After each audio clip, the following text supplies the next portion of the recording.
Hi, welcome to Inside Bikes. Paul here. It's a freezing cold March morning and we've got something a little bit different today. We've got a Vogue or a Voge, depending on how you want to say it.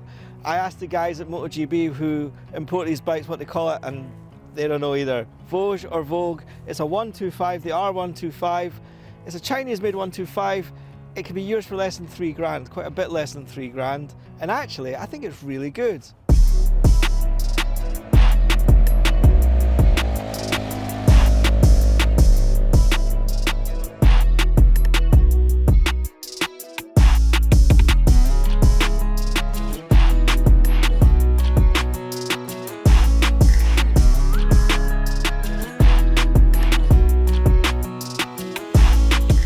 Now actually the thing with these bikes is it's quite difficult to sort of do much of a review because they are very basic, but this thing actually has quite a lot of spec for it.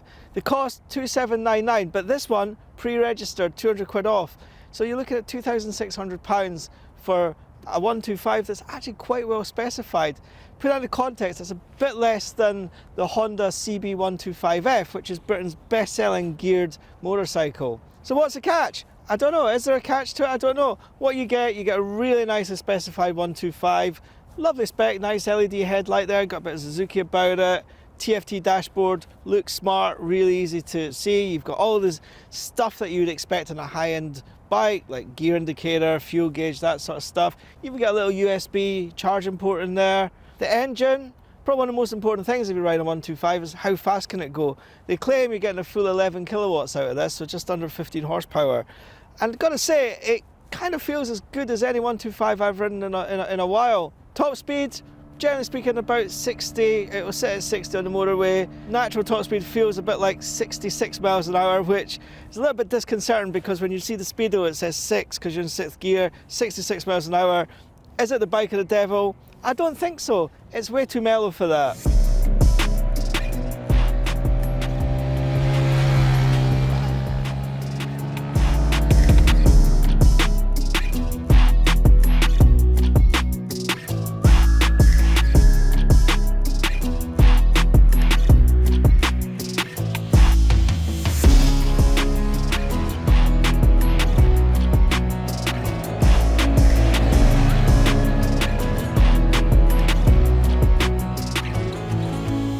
You know, Chinese bikes get a bit of a stigma, but actually they've come a long, long way, and nowadays there shouldn't really be too much of a stigma around them. Sure, there's little bits, cabling maybe not as good as you'd have on a high-end Yamaha or Honda, and some of the wording on the warning stickers, attention of rider, pay attention in field, things like that, you know, remind you that you're riding something that's maybe not as premium. But to be honest with you, you could paint this orange, and you could call it a KTM and you wouldn't be far out of place. Whether you'd want that big Voge sticker on the side, I don't know, but the trellis frame looks great. ABS brakes, they're okay.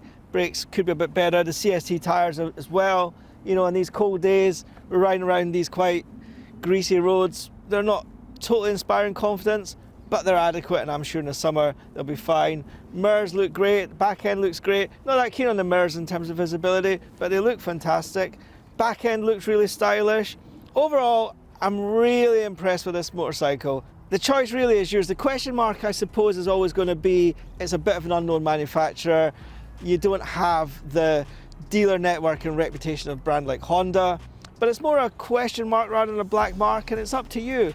What you get with this is much more bike for your money than you would a similarly priced bike from a legacy manufacturer, Honda in particular, who are the only ones really operating this market. And I think we're going to see a lot more bikes come from brands like Voge and Chinese bikes in particular.